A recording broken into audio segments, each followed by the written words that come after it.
Let's have some fun. Yes, let's have some fun.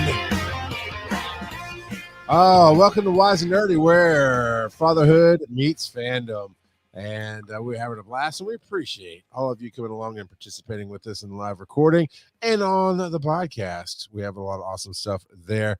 Kurt, I need you to put something in the nerding out section, man. You don't get the slack. You got to bring some weight, bring some gravitas to us. Yep. That's what I planned on you for. I'm outing our secret. I'm working on it. I just got here. I'm not even supposed to be here today. Oh, man. There's some things I'd like to ask our audience to do before we get into the question of the week. And that is to participate with us by recording yourself. It can be through SpeakPipe. It can be through our SpeakPipe, right, on wiseandnerdy.com/calldad. And you can record yourself saying, it's the question of the week, roll that dice, or any fun phrase that you'd like. That has to be clean, right? Any fun phrase that you like. But those are the ones that we hit the most, right? Is especially roll that dice. Like, Joe, give an example of a roll that dice. It's the question of the wrong week. one. Roll that dice. There you go. Roll that dice. Yeah, where you had your kid do it, Mike's done it, Kurt's done it. We should actually record ourselves doing it, But that's what I'd love for our audience to do. That's easy. You can do it on SpeakPipe. Again, that's wiseandnerdy.com/calldad. Or it can be through an email if you just record an MP3. We'd love to have you do that with us, and we'll put it on the buttons with Joe and myself, and it will be awesome. Now, give me a question of the week, Joe. Hold on. I have one caveat to that request, and that is Mike Woodard is not allowed to do it. Question of the week. You said to give me a question of the week. There you go. Question. I did. The question this week is: how have you been mentored, or how have you mentored someone else? See, that's the wrong question. The question should be, how much do you hate Joe more now after that sound effect? Right. Oh, my goodness. Love you too. Well, you know what? That can pivot to the next thing we want our audience to do is we would like to bring on some mentoring dads and moms to come in and talk and have fun with us and answer some of these questions themselves. So if you'd like to be a part of that, Joe, serious question. Can you actually still check our Gmail account? Yeah. Good, because I forgot the password. I'll have to get that from you later. So if you'd like to be a part of the show and come ride with Kurt and Joe and myself and have some fun, we'd love to have you. Hit us up at wnnshow@gmail.com and we'll work that out. But Joe, I was thinking about Kurt, right? Who has he mentored or who mentored him? Yeah, I want to know if he met not Harrison Ford, because that'd be cool. The Ford manufacturer Ford. I already lost his name. The joke did not go well. Kurt, I just erase it from your mind. Charles is just rambling here, and no one knows what he's saying. Look, don't worry about it. All right, Kurt, how have you been mentored, or how have you mentored somebody? So I'm sure I've been mentored and mentored by there was a music teacher when I was in high school that made a huge impression on me and really kind of helped me out from a music standpoint. But honestly, a lot of what I've been doing lately is mentoring in a bit for people, other people that are losing weight. And it's primarily people that are just starting. Since I really have gotten deep into the weight loss community, specifically on TikTok and somewhat on Instagram, there's a lot of not just people starting out, but also younger people that are concerned with their weight, and sometimes inappropriately so. Like body dysmorphia kind of thing. Well, and look, that body dysmorphia is a real thing, and for a lot of us who have lost a lot of weight, it's still a major thing. But it's more that you've got like 19, 20-year-old kids. I'm going to call them kids because I'm 56. I've earned it. So we've got these 19, 20-year-old kids who are like saying, hey, I'm 250 pounds and I'm 5'10" and I need to lose X amount of weight. And we're like going, so don't worry about losing the weight. Be a little bit more active, but really, and it gets worse with kids in high school to the point where like we had to make the Discord that I'm a member of 18 and over because kids have a whole different set of issues that come with that. Sure, yeah. But it very much is. There's been so much pressure for people to look a certain way and feel a certain way, particularly the younger people, that we've had to really spend a lot of time just saying, how about this? How about you just be young? Let's not worry about that right now. Make good choices. Yeah. But don't spend all your time worrying about it. You know, just make some better choices, and over time that'll work out for you. But don't try to get it. Like, I can't tell you how many people that say, like, it's November right now, right? I need to lose 50 pounds by the end of December. At which point is the question becomes, why? And most of the time it's well, because I need to. There's not really any good reason. Because reasons, right? Because reasons. And so we've spent a lot of time saying, why are you doing this? What are you trying to accomplish? And really getting to the heart of the matter with folks, rather than just say, well, all you need to do is eat protein. Don't worry about anything else. Well, that's not sustainable and that's silly.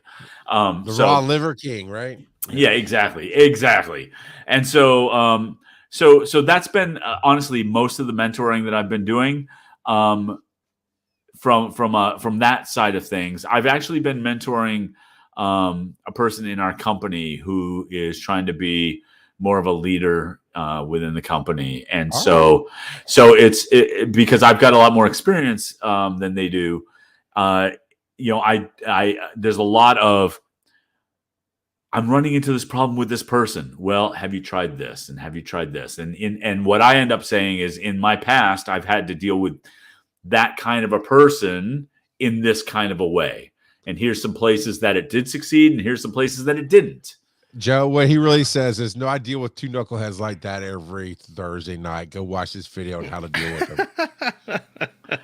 And what you find out is communication and language is of the utmost importance in all these cases. Every case. Yes. Yeah. Communication's everything. What about you, Joe? Mentorship. I mean, you always try to be a mentor to your kids. So that's there. So you just got to, teach them not to be jerks. I mean, at the end of the day, most parents, they just want their kids to be good people. And so sometimes that can be a struggle because kids are often selfish little jerks. So especially at home, right? Especially with the family. Yeah. Like, for instance, this morning, my 11-year-old wanted to come out of his room, and so they're allowed to play quietly. On him. They're allowed to play quietly if they wake up a little early. Play quietly in their room. What's early? Before 8:00. Okay. And so if they wake up before 8, they can play quietly, read a book, whatever they want in their room. Of course, they can come out to use the bathroom, get a drink, whatever. Well, my almost 11-year-old decided he wanted to come out early today.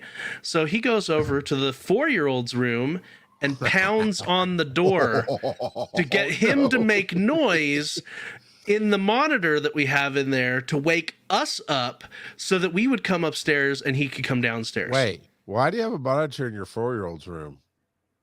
In case he wakes up in the night. Okay.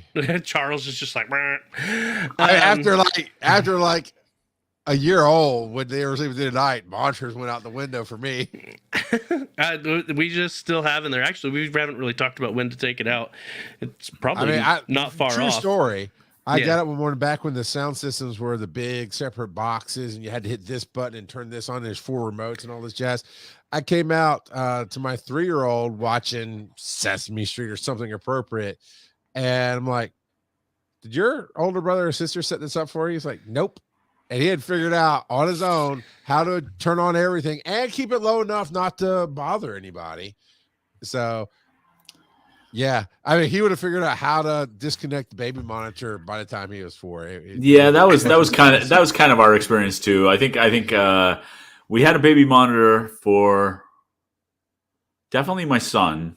Not even sure about my daughter, and then 2, maybe 3, maybe that would have been the oldest. Like stopped, like the monitor. Also, didn't have it upstairs either, Kurt. I mean, he just said they are downstairs. Oh, that's fair. That's right? fair. So, yeah, because we were on the same floor too with the kids. Yeah, and so, but I do remember, like, I did come out much like you're talking about, Charles. One Saturday morning or whatever it was, I got out of bed, went downstairs where the TV was, and kid was sitting there watching Sesame Street or something, Barney, I don't know, whatever. Yeah. And I went, didn't know he knew how to turn on the TV. Yeah. Okay. Also, Joe, you've had 3 for a reason. If one of them was dumb enough to fall down the stairs, that's just evolution. Am I wrong? But all right, now you were telling a story. You were telling a story about your jerk-faced kid beating on the door. Oh, yeah. Yeah, and so I wake up to the monitor because the 4-year-old is crying because his brother's pounding on his door and startled him. And so, yeah, I was a bit grumpy this morning. Bit grumpy indeed. But anyway. So kind of like last Thursday where he came in hot and grumpy. So, all right, we got a trending theme going on, Kurt. It I'm is just grumpy, grumpy Dad. November for Joe. Yep. But I would be grumpy too if my wife punched me to get the kids up, and I'm not punching her to do code. I'm just saying. The mentorship. And again, you just all the women that listen to our podcast are like, hey, Charles is a jerk. Look, I saw this. I didn't make this. I saw this, and it made me laugh. It's like I can't believe there are 3.8 billion women on the planet Earth, and it's still not clean. Oh my. Oh my. Thanks for tuning in. Send all your hate mail to wnnshow@gmail.com or go to wiseandnerdy.com/calldad and leave your voicemail. Yeah, leave plenty of voicemails and tell Charles what a misogynist he is. And So, you know what? What? Kurt, we need to mentor Charles on how to treat women. I think so. I And then you can be mentored, and then you can tell a story about the time can tell you a were story about mentored. how Joe and Kurt try to turn me normal, and that's just not a thing in this world. Remember, Charles, women are friends, not food. I don't even know what to say to that. So mentor, I have found, I did some coaching here recently, and it really did help take me to another level. And I have found that truly refining my life's purpose is to help others be awesome. And what that has done, like in the workforce for me, where I am the COO of my company, there's almost 50 people underneath me now. And then I am a mentor to the other company, to the managers there and those kind of things. I have found that mentally, I thought, I got to draw a line between business and it's their life and I don't need to get involved. I was like, nah, that's not what we do. It's not who we are at Trinity EMS. And so I've actually, in my interviews, I tell people my mission and my goal here is to make you a better person, a better technician, and a better employee in that order. Because by the time you get to a better technician and a better person, you're already going to be a great employee. And that's really, we're focused on your life. And to that end, the reason I brought up the question tonight is I ended up calling somebody who's been off for almost a month because he hurt his hand doing some dumb things. And I had been putting off calling him, but because of that mental block of should I get involved? But the reality is, I am involved in their life, and that can be more than a paycheck. You know, you can go anywhere and get a paycheck. You need a reason to be here, and the reason for me is I want to help you be a better human being. So I called him, and I was very clear. It was like, you don't have to take this advice. You can tell me to shut up. You know, but here's why I think I'm okay to give you this advice. And then he agreed. And then we started talking about, and I said, as a coach, I'm not your boss in this session. I'm your coach and trying to help you out. And I just gave him some hard advice. And as a father, as a husband, and as a bit of a mentor for him. So, you know, I think everybody should have somebody they mentor. Like Kurt, you have somebody at work coming to you. Joe, I know you've told stories of other coworkers coming to you to ask about how do I deal with this or that, you know, in the past. And yes, you're right. That might be a question for the next episode, but it is a big part of fatherhood mentorship, because obviously, you know, mothers and fathers do things differently depending on the person. It's not always a gender related thing, but there are differences in how we do things. For the longest time, my wife was like, you don't care about the kids. I'm like, yeah, I do. I just don't care in the way you care. I don't feel like I need to go to every ball game. I don't, because it's not like they do it once a year, guys. They do it like 5 times a year. So if you see them fail at one ball game, you see them fail at all. But that's harsh. That's just me being mean.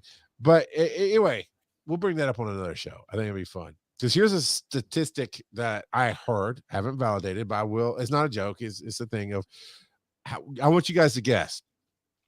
Percentage wise, how much percentage, like 100%, 80%, whatever, and it can go as big as you want. How much percent do you think it is that a child is more likely to be horrible to their mother than to any other human being in the world? 5 times more likely. You said 5 times, like 500%. What do you think, Kurt?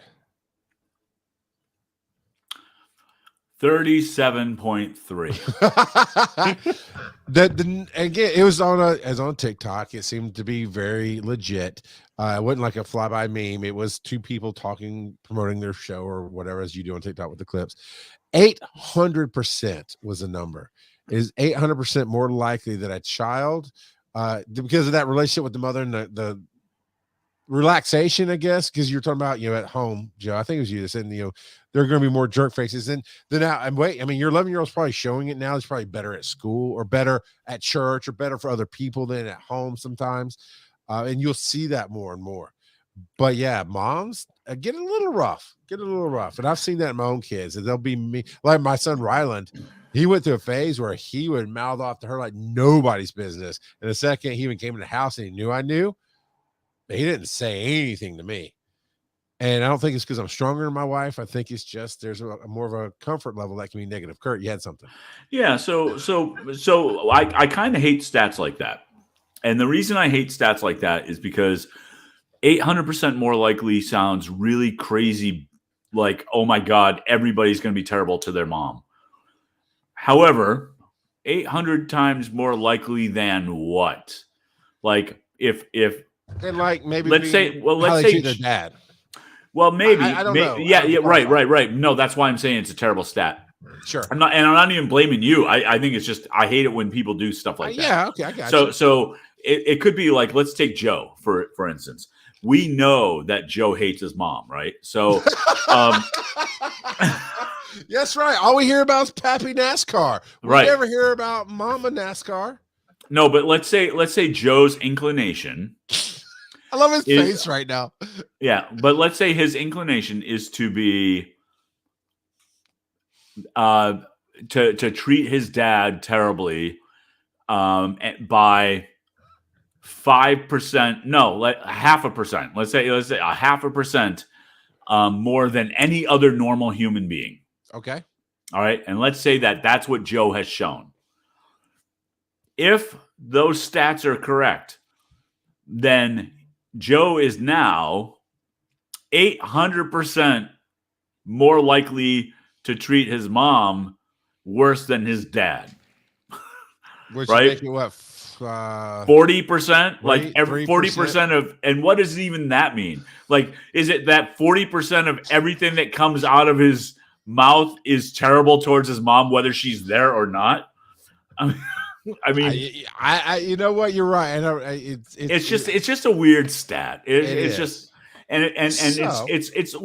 it also goes back though to those like doctors say that you're 40% more likely to get cancer than what?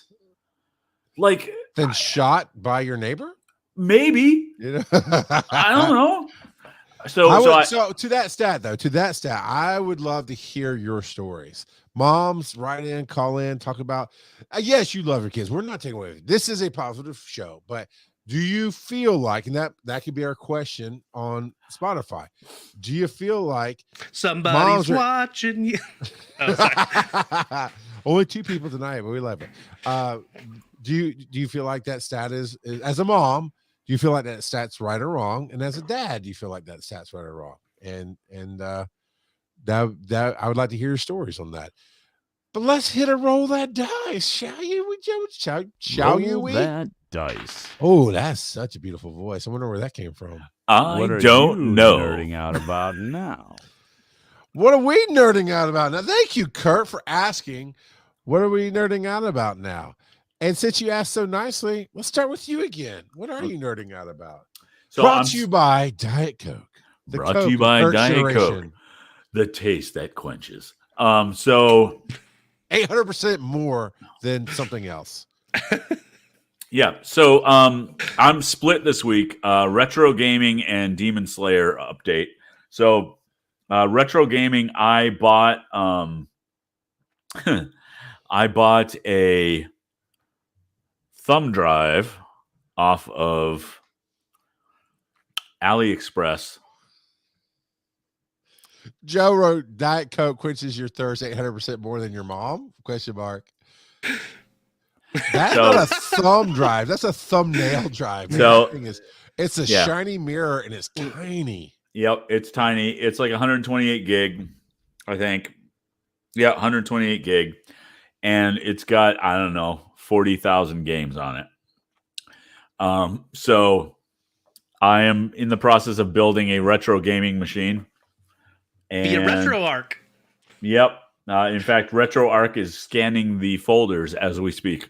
And we're going to see how that all works out. But I'm going to set up you can't see it now, but see this blur right here?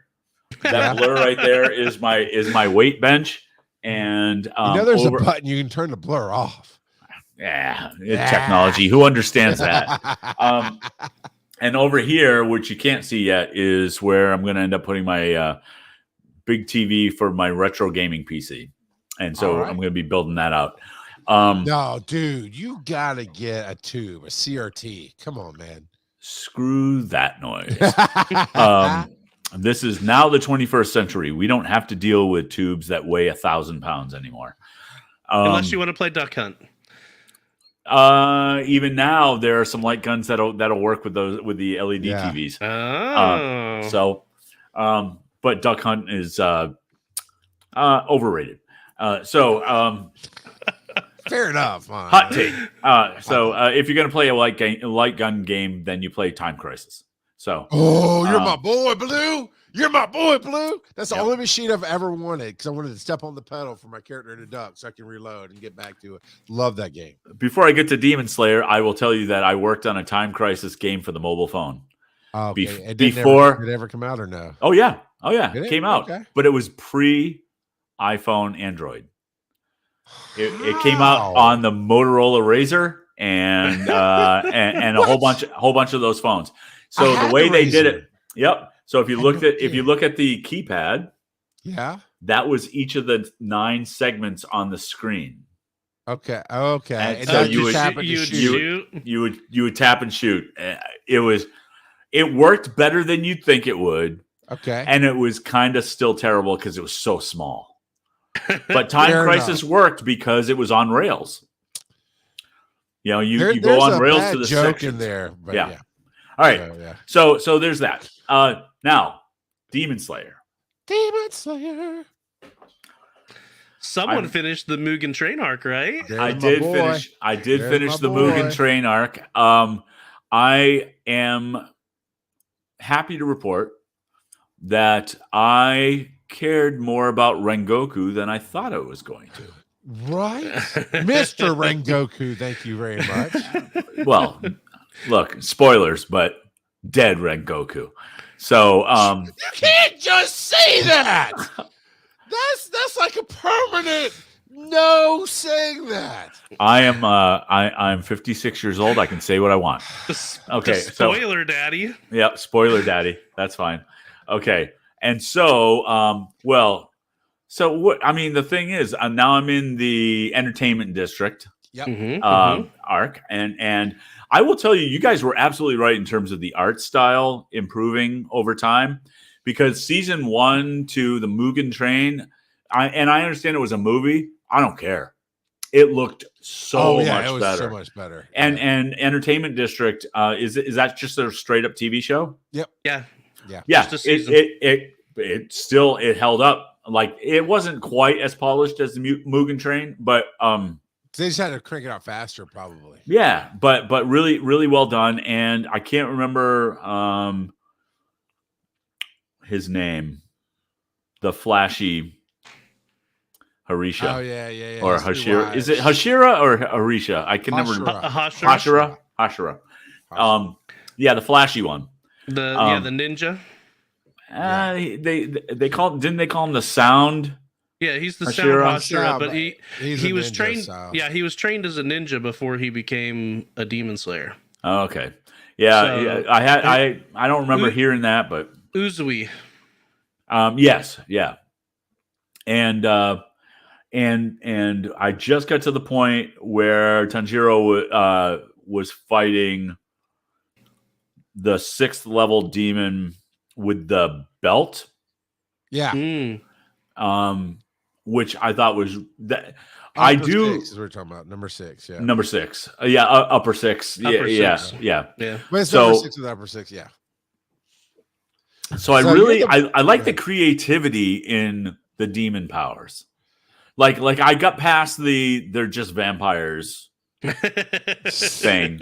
Well, because they did the demons a disservice by kind of making it look like vampires at the beginning. You're not wrong. And they still kind of drink blood, but then they stopped concentrating on the regular demons and started going to the upper level demons. Yep. And I dig it. And there's some really good creativity in the character design there. So what about Inosuke? Has he grown on you more? No.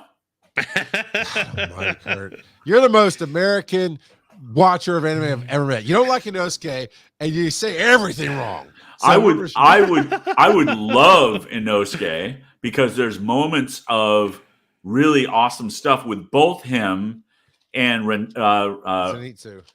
Yeah, Zenitsu. Boy. The over the top thing. It's a barrier for me.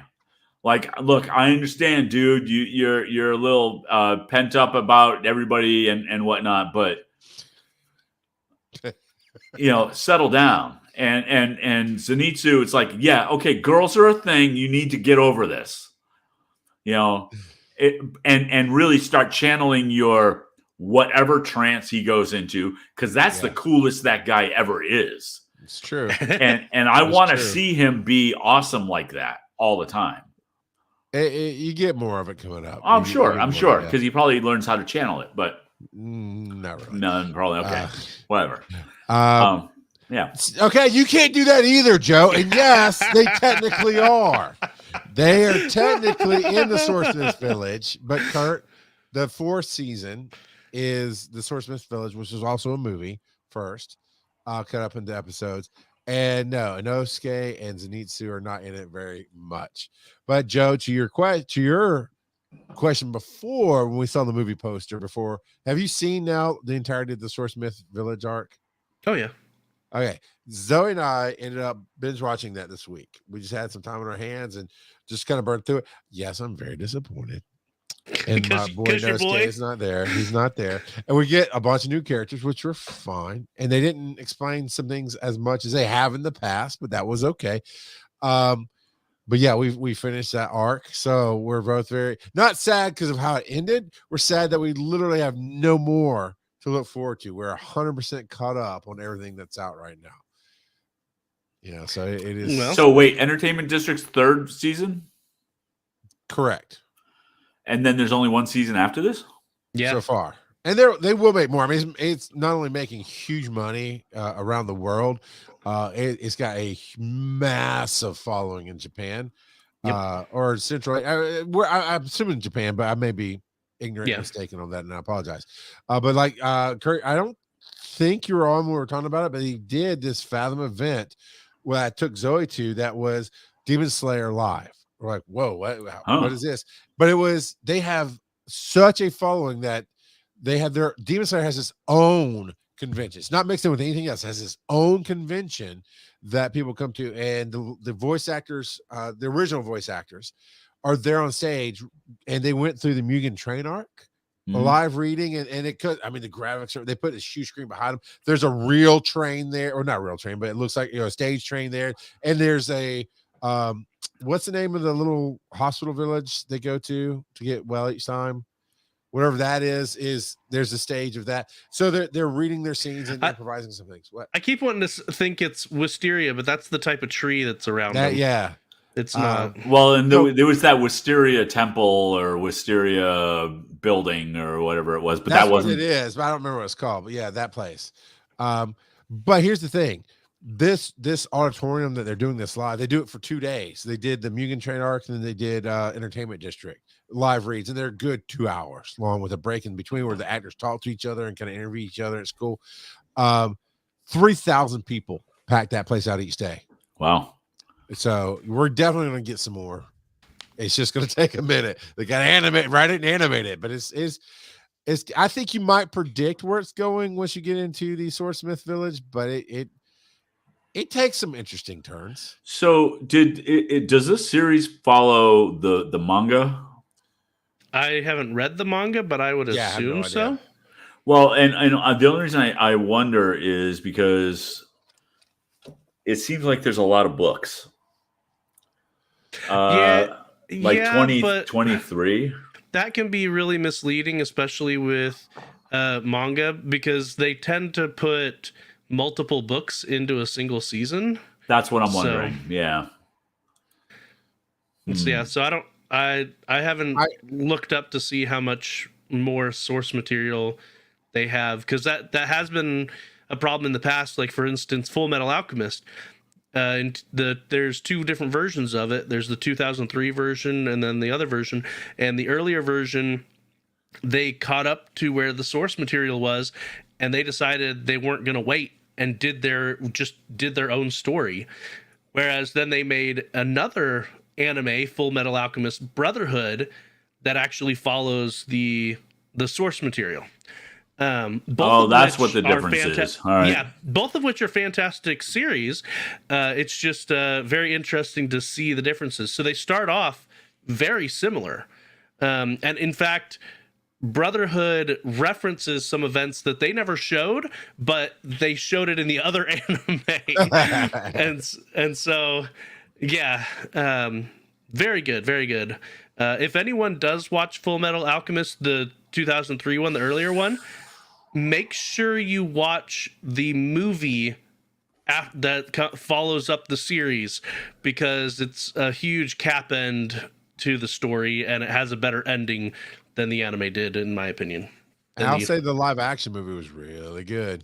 I never did watch the live action one, but well, it looks like you watched Inkheart though. I did watch Inkheart.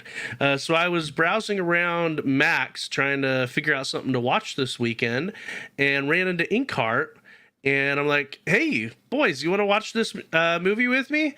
And so we had an impromptu. The opening scene is everybody got murdered, and your boys ran screaming away, crying. Oh, it's so good. And is that why you have to sleep in the basement now, Joe? No. Okay. But yeah, no, I forgot some of the actors that were in that. Like, obviously, I remember that Brendan Fraser was in there, but I forgot that Paul Bettany was in it. And why am I blanking on the actor that plays Gollum? South African. Come on, Kurt. Kurt's just smiling. He's got it. He's not going to give it to us. He was Black Panther. Come on. The Andy Serkis. Yes. Thank you, Joe. Good job. Good job, Joe. Yeah, so Andy Serkis. I'm sitting here going, there. Andy. Andy. And it had the actress from. Whenever I look at her, I think of Red. She's from Red. The older, one of the older actresses. Helen Mirren. Judi Dench. Helen Mirren. Yep, that's it. But both of those were great actresses in that film. Yes, but yeah. Anyway, I love the concept of it. It's where Inkheart is a movie about people who have the power to read books out loud and cause stuff to come out of the books. And they should remake that today with today's movie making sensibilities, storytelling sensibilities, and the powerful graphics that we have that since then. But yeah, in general, it's really, really good. And it was on Max. I keep wanting to say HBO Max because that's what it used to be, but it was on Max, and it's PG. It's good stuff. Good family fun. Awesome. I've never heard of it. Oh, really? Really? Yeah. It was 98, 97, somewhere in there. Yeah, something like. Is it the heyday when Brendan Fraser did all the money? Oh no, films 2008. Oh wow, later. So, but you know, Brendan Fraser had already come up and was he's the lead of it, and that was the aspect before of it. he got blackballed. All right. Yeah. Mm-hmm. Yeah. So slightly different nerddom that I know Kurt will jump in with me here. I have used this app for a couple of years now. It's called Stash, and you know, I've always been interested in the stock market, but as with money as you should be. If you don't understand something, you shouldn't play with it. And so Stash came along and it was easy enough to understand and did really, really well in the education of things of, hey, this is maybe why you don't want to put your money here. This is why it's volatile. And it's very simple. And it's very easy to understand. And like AMC, I'm a stockholder in AMC. And every time I try to put a few bucks in, it's like, are you really sure? This is a very volatile thing. And this is what can happen. It's like, no, it's $5, man. I'm sure I'm good. So you let Fidelity, 401k is different though. 401k is different. This is a straight up, you do the stock market, but it's all essentially hedge funds. Fidelity actually lets you pick and choose, and well, most 401ks do. Yeah, but it is a different aspect. So this is more of an interactive. So I've done the same thing, Joe, where you can go in and choose, and you should do your research, choose the stocks, slow growth, medium growth, fast growth, balanced, whatever. But with Stash, I put in $5 a week. And I have pieces of some stocks. Like I have a piece of Netflix, less than one stock. I have a piece of Disney. I have a piece of Apple. Which Disney, they're really killing me right now. But that's neither here nor there. But I actually was very smart in a number of my investments early on. Like it's late 2020 when I found Stash and got into it. And I bought a lot of NVIDIA. And I'm talking about $5 a week and $20 a month, roughly. And it cost me $1 a month to use it. And Kurt, I found out you and I got to talking about it one night, and you'd gotten into it on your own. So I wanted to ask you, Kurt, to recommend one stock. And we're not financial advisors at all, but there's definitely I go with my investment strategy is one. If it says you need to, it will say, hey, you've got more of a balance, less of a balanced portfolio. And it'll suggest some things. So sometimes I do that just to balance out, right? But if I use a product like NVIDIA, that's where I put my money. I invest in my phone cell carrier. I invest in the types of phones that I use. When my kids got jobs, I invested, if those places were publicly traded, invested in those places. Then when they quit, there you go. Just invest in whatever Nancy Pelosi invests in.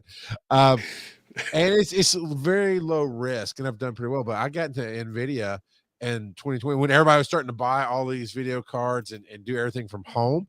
And I maybe put in $100 total, and it has gone berserk because I saw that coming. But not everything's been that successful. There's definitely been a corporate vegetable that I invested in that took all of my money. It did not go where I thought it was going to be. But Kurt, what is your strategy on how you use Stash? And Kurt and I text each other on Wednesdays. To him more than me, going, "Hey, stocks," because it's a free stock where you log in and they give you a tiny, like 8 cents of a stock or something. Right. Yeah. So I invest basically $10 a week. Actually, $15 a week. I have 10 where I split it up into different things, so it's every week, and then $5 to play with. And so my $5 often has been going towards I'm like you, stocks that I use, or services that I use. So like I go on cruises, and one of the cruise line that I use the most is Norwegian Cruise Line.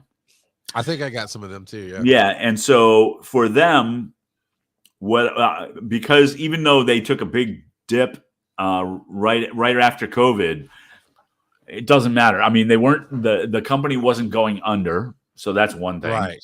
But also, we're starting to get back into the cruising thing, and so the way that I deal with my discretionary $5 every week is I look at what I've invested in, and then I go, okay, what is the current price? And then obviously if it's lower than what my average price of paying for it is, then I will probably invest in it. And so, for example, Norwegian today says the average price that I paid is $13.67 a share. Okay. Today's price is $14.63.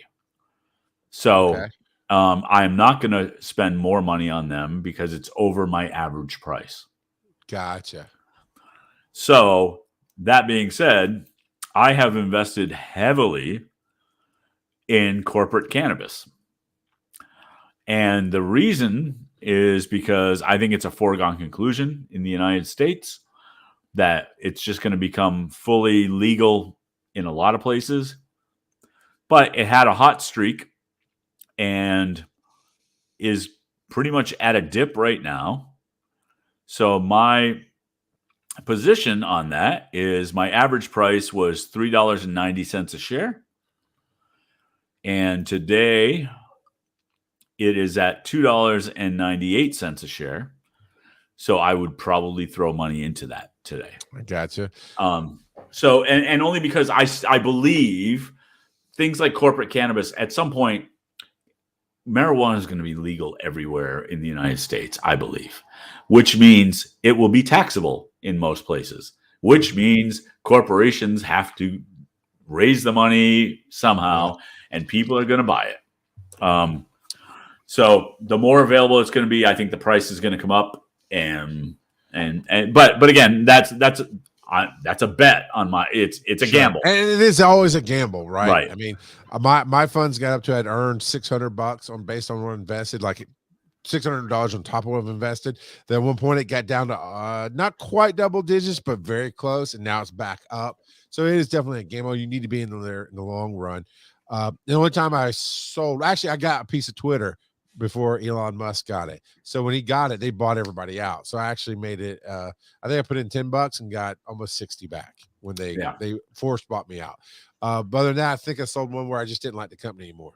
And it's like, nope, yeah, I'm good. And I sold for a little bit of profit, but it was for me, it is that kind of emotional tie, but you're in it for the long run.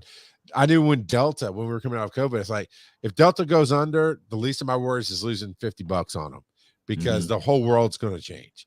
And of course, my bet was a very solid one. And I actually own like 4 whole shares of them now. And it just keeps going up. But Joe, before we move on, do you have any thoughts or questions about investing? Is it something you're interested in, not interested in? I don't know.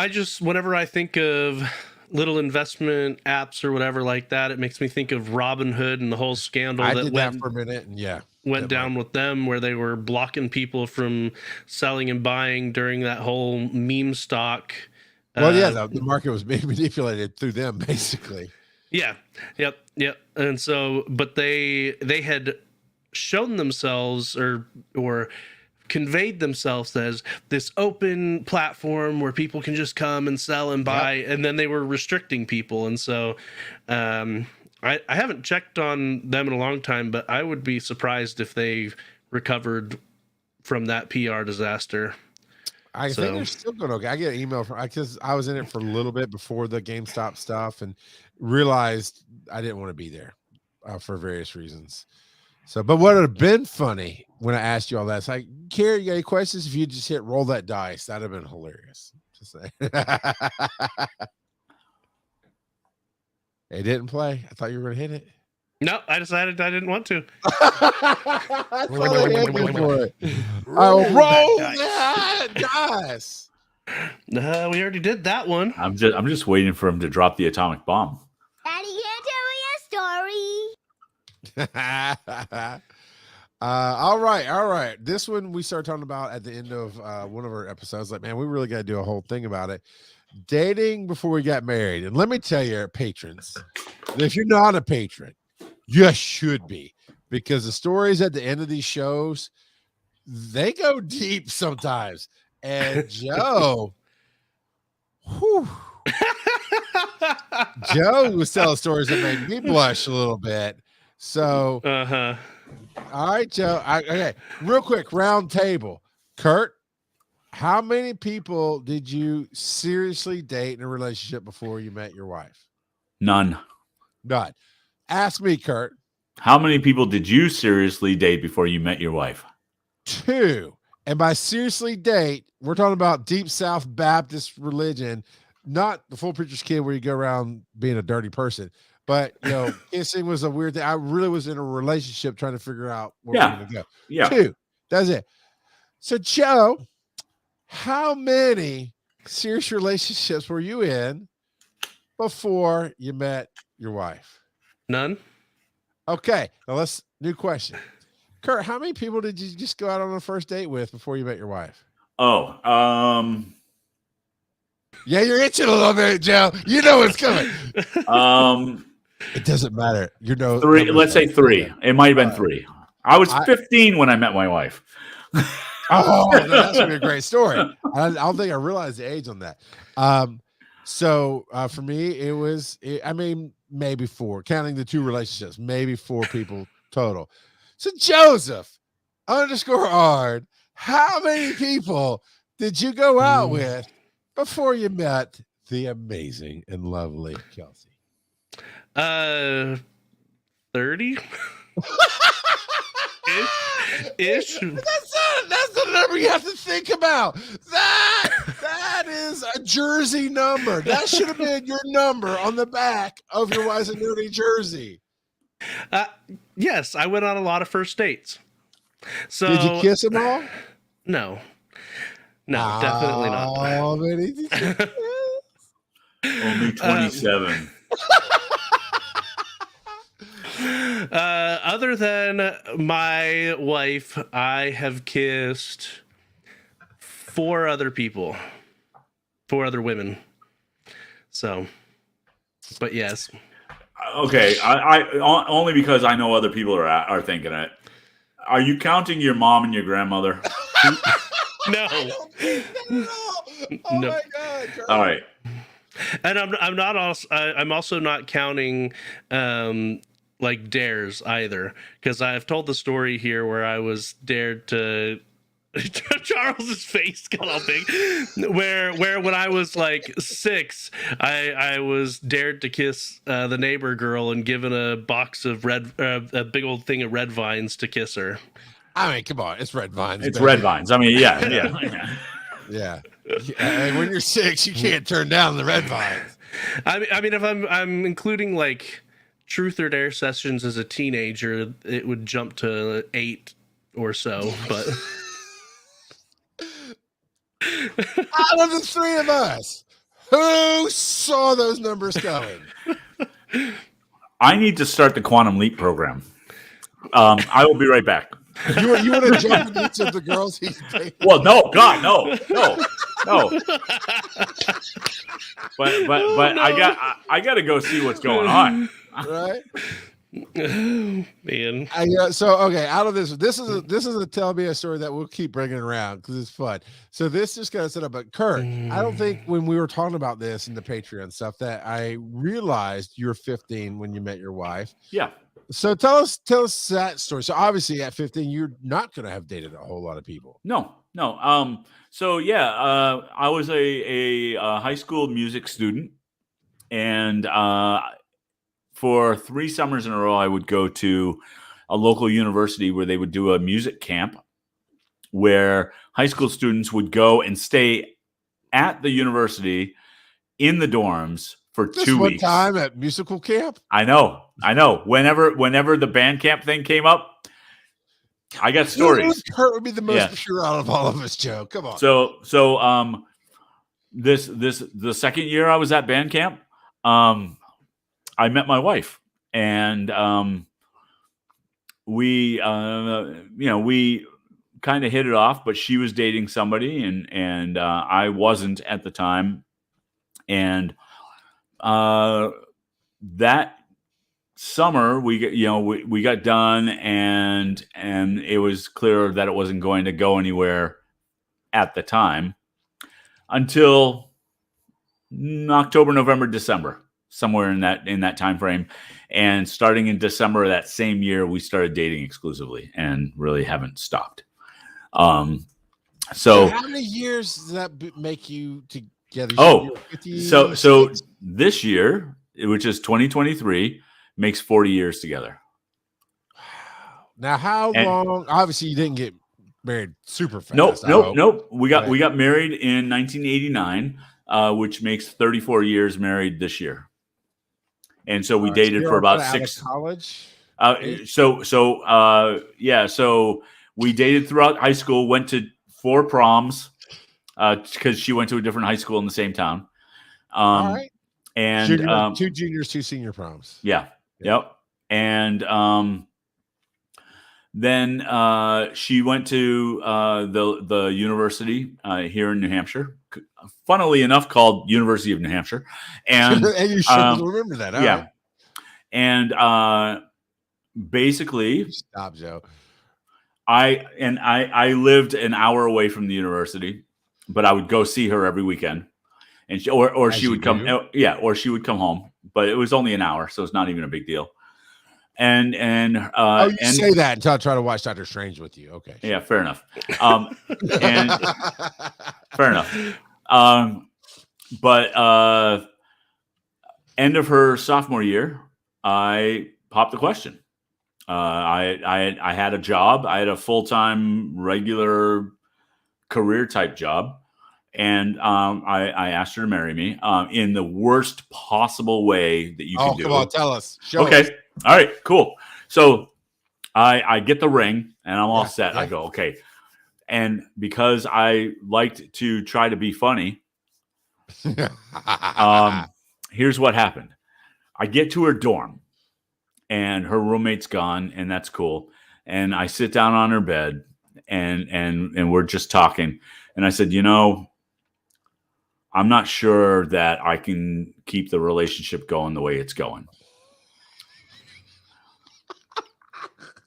And complete straight face. I believe it. And I'm going, I'm having a hard time with you being so far away during the week, and I just can't keep doing this. And she is almost in tears, like just beside herself, just like, oh no. And then I whip out the camera. I whip out the ring, and I said, "So that's why I think that we need to change our relationship." And again, I'm leaning heavy into being the jerk, and I said, "So that's why I want to ask you to marry me." And luckily, she said yes at that point.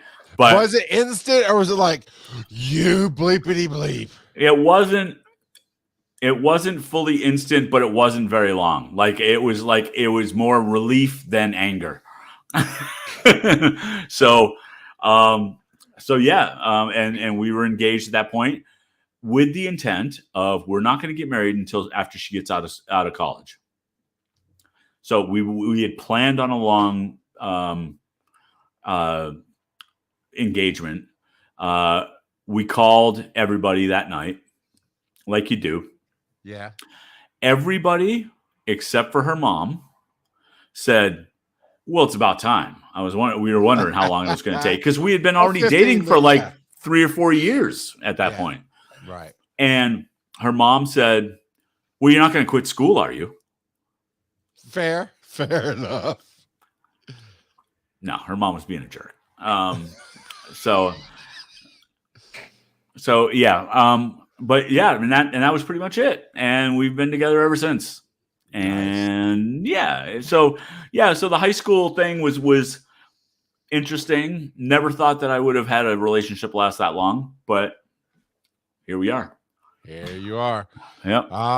Sorry, Joe. Next time the question comes out, it's either me or you are on the hot seat telling our stories. But until that happens, Roll that dice.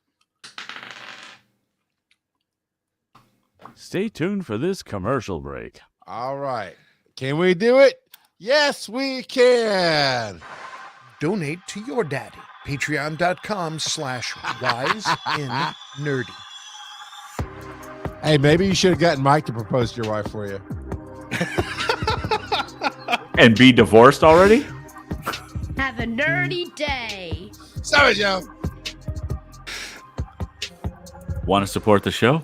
Go to patreon.com/wiseandnerdy. Boom! That's how you do it, Kurt. If you don't want to support the show, go to patreon.com/VO by Kurt.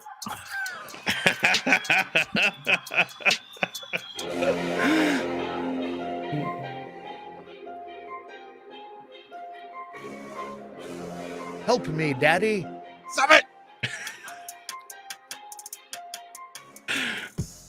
I appreciate all of you listening through all the shenanigans that these knuckleheads do.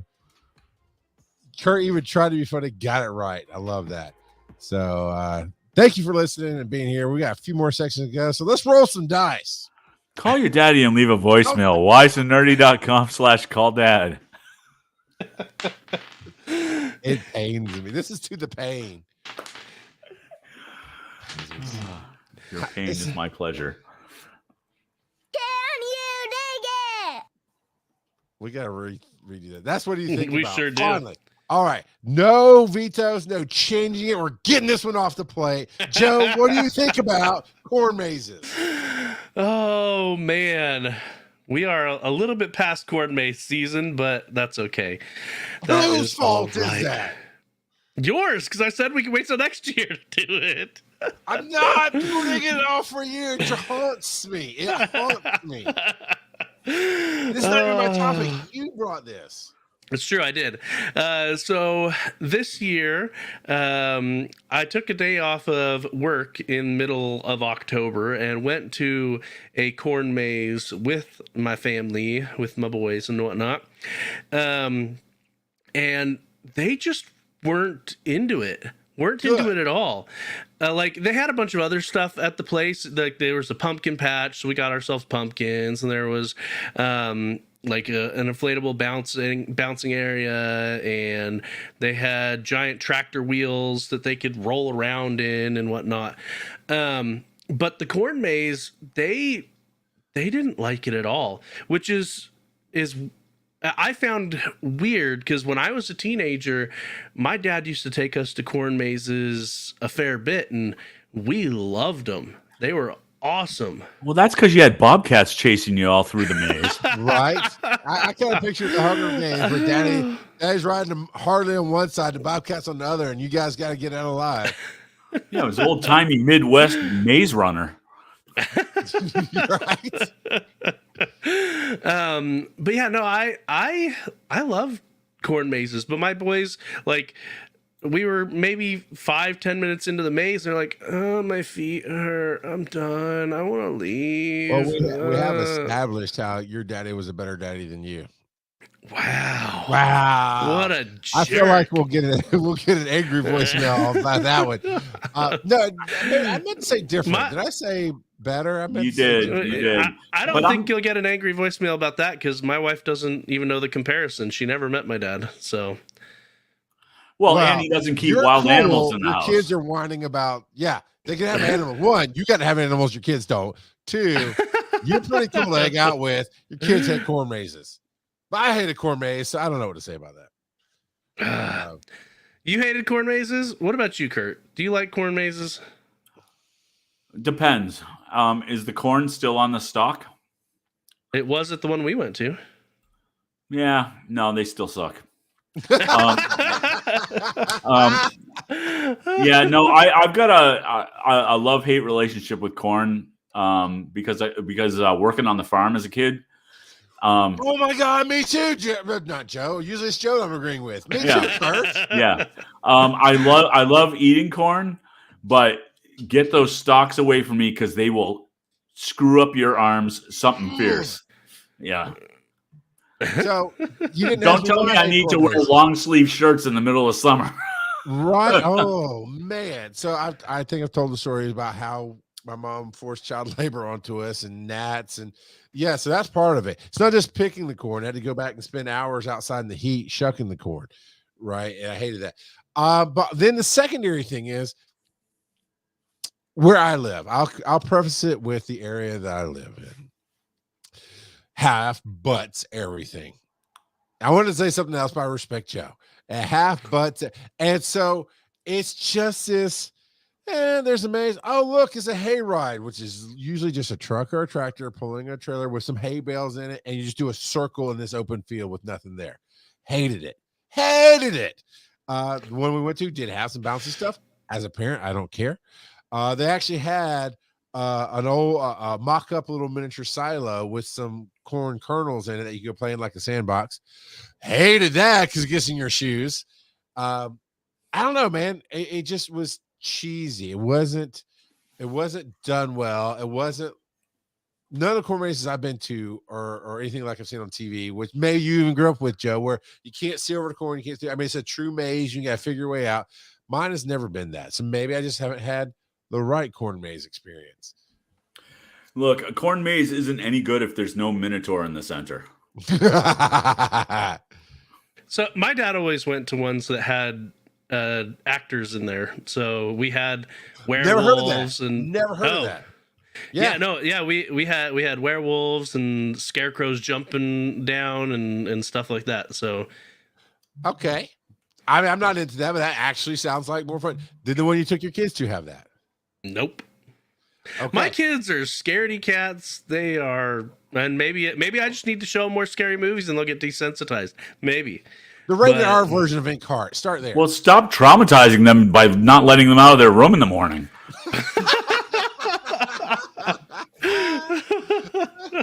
But also, can I pose this though? You and I and Kurt grew up in, when I say different era, I mean a different technological / entertainment era, right? And I personally grew up with an antenna with 3 channels, and my parents were very strict on how much TV I had to watch, blah, blah, blah.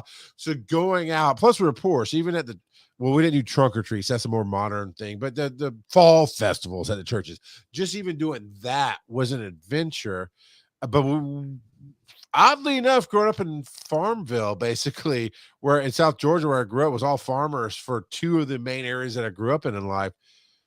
They never did corn mazes. I never got that experience as a kid. And I think, well, what you've already said, actors and stuff jumping out made it fun.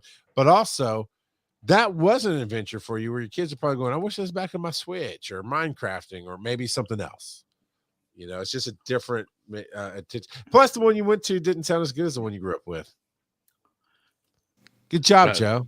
Wow. I mean, I didn't do corn mazes as a kid. Again, you and I did corn. We shucked did corn. We picked it, we slaved over it. 1% over here got to go to NASCAR races and sit in the pit. We had to go pick corn. Now there are a bunch of corn mazes in our area, but I'm not taking kids there, and just because I still have flashbacks. but yeah, I mean, I don't know. I mean, I kind of get that, because had my parents when I was a kid said, "Hey, you're not working on the farm today. You want to go to a corn maze?" I might have said okay, because 3 channels and maybe the Right. Atari 2600 at home. Right. Yeah, something to do. Exactly, something to do. So I've got a challenge for our stretch goals for Patreon. We want to get enough income to send Joe anywhere in the United States to try the Quotey Fingers best corn maze ever. And I don't know what it is, so our listeners will have to submit it, and then somebody's going to have to help pay for it. We'll put Joe on a plane, Delta probably, and fly you out. No, Delta. I own part of Delta. I fixed it, baby. Don't worry about it. Okay. So we're going to fly him out to. I appreciate your business. We'll fly him out to the best corn maze in America, which currently is rated at Levant, Maine, up in my neck of the area. There you go. Yeah. You and Kurt can both go. He'll be the grump. You'll be the joyful kid. We'll see how it works. I will say they have an overhead shot of this corn maze that looks like a pirate ship. There you go. Like a pirate ship on its side? I'm assuming like you see it from the air, just is a picture laid out. Okay.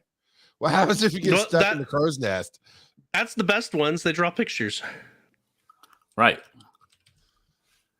Yeah, I'm telling you, where we are right now, my kids love this huge slide they had, and they like a little bit of the bouncy houses, whatever. But yeah, there's no pictures being made in my area. I can promise you that.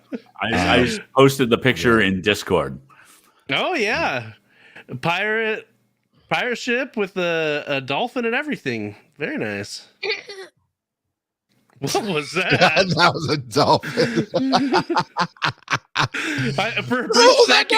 For a brief second, I thought we had the heir apparent coming back and making weird noises. Oh, all right. Which, by the way, also, he's another reason to be a patron, because he did okay on the show, but when we recorded after, much better material came out of him then. All right. So you want me to where Florida is? Go ahead. You're wanting me to roll that dice? I am. Bad dad jokes. Of course. Okay. As you pulled that crap up, that voice reminded me, Kurt had that voice when he was like 10. So it is amazing that he only maybe dated 2 girls before his wife, because 10-year-old Kurt I can't even do his voice. It's so gravy. It's such hot gravy.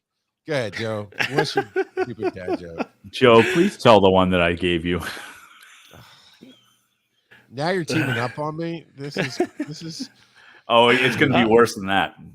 Why don't you tell it? Because I'm looking for it. Oh, wait. I got it. Okay. I can say it. Okay.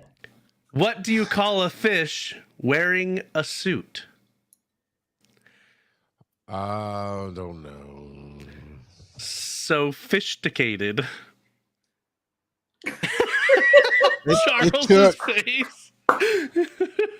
It took two of you to bring that to the table, and that was extra hurtful. That joke brought to you by Chat AI. Chat GPT got you that joke? Actually, the Bing one, but yes. Okay. Hey, Charles. No, you don't get a second one. That was mine. That was mine. Joe hasn't done his first. No. There's a moratorium. 1 bad dad joke per episode. Charles, you need to make sure you don't argue with your wife on an elevator. Don't. You'll be wrong on so many levels. That's not a joke. That's just facts. Stop encouraging this.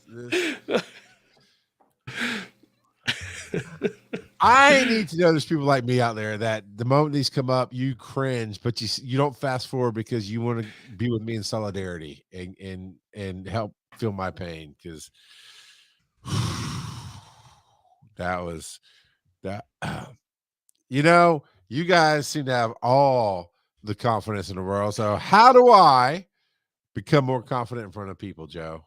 You seem to have no problems telling just the worst jokes ever. Well, you start off by not caring what people think about you, to be completely honest. Because if you are sitting there psychoanalyzing what people are thinking about you, you're not going to come across as confident. It's not going to happen. And you find that, at least I find that as I get older, I care less and less about what other people think because, well, I care less and less about other people in general. I don't want to be around those jerks. But no, that's what it, so caring less about what people think, but also you can be confident in specific things, in specific skills, in talking about specific subjects, and that all comes with experience. And so stop caring about what people think and get experience, and confidence will come. That's my opinion. You know, that's some good advice. How'd you get there, Kurt?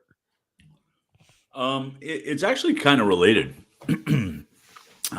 Because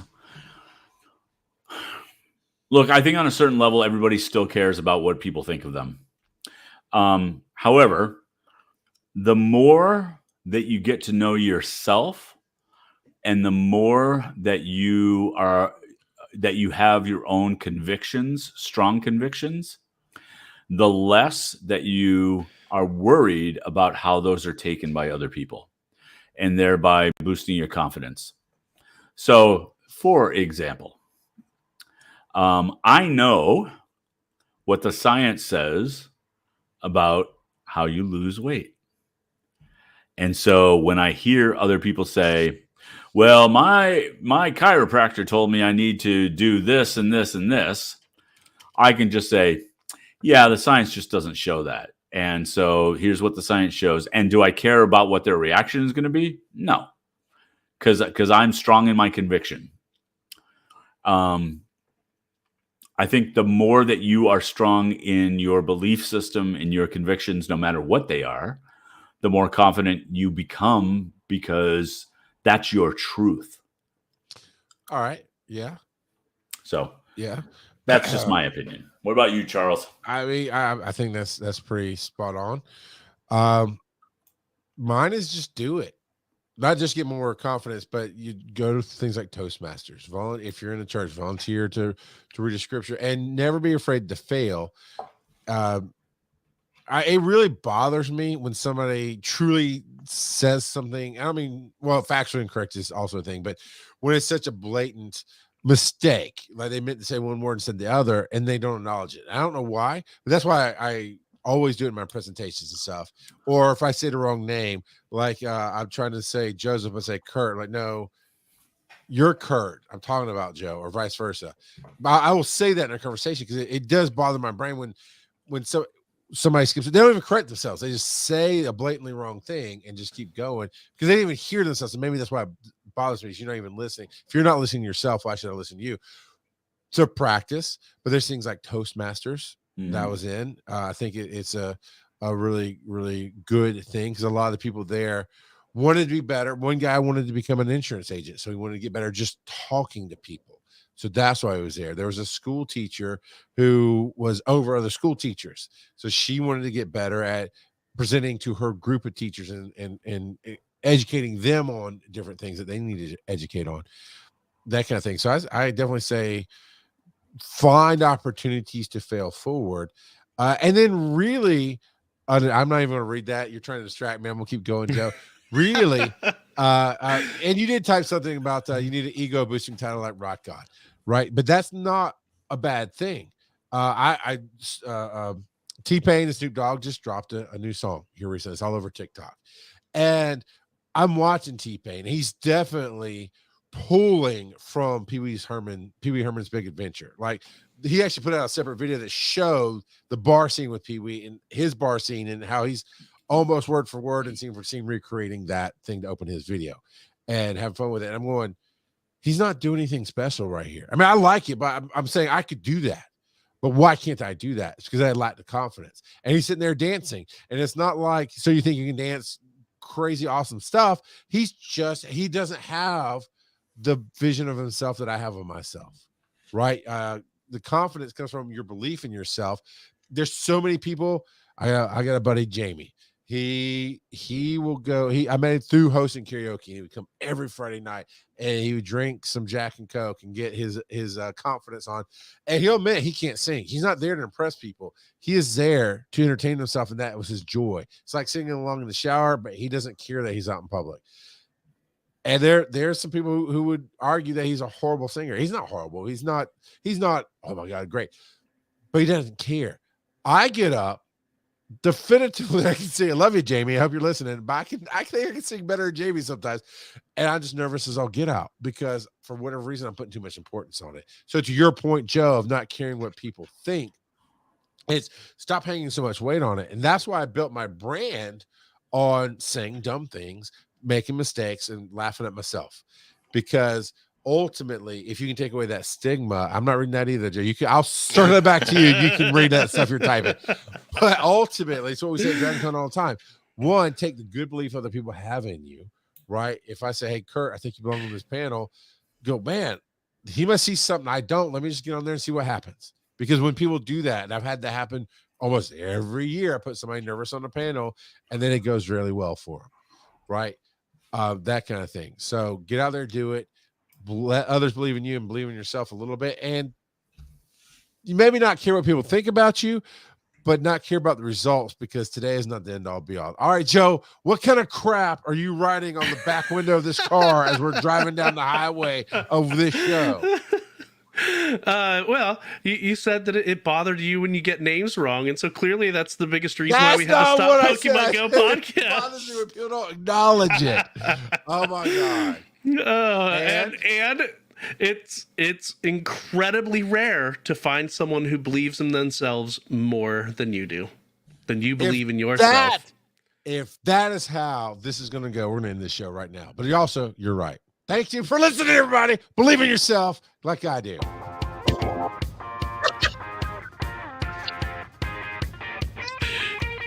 Follow these nerdy dads on social media. Charles at Rock God of Podcast. I don't believe in Mike Joe Woodard. At Joseph_Ard. Check out the website, wiseandnerdy.com. And as always, they may not be your father, but they'll always be your daddy. Also follow Kurt at VO by Kurt.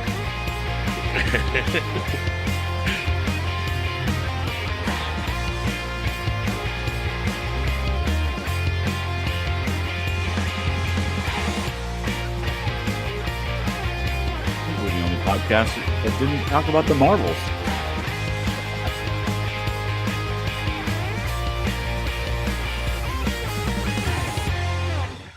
I got you, Kurt. I'm not going to let it end that way for you.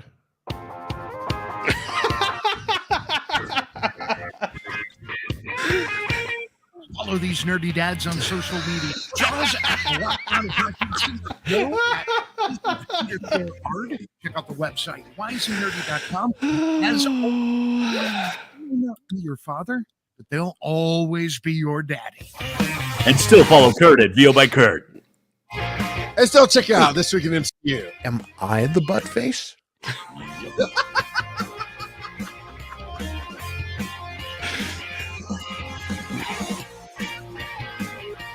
Oh, we're riding this train all the way to Newgate.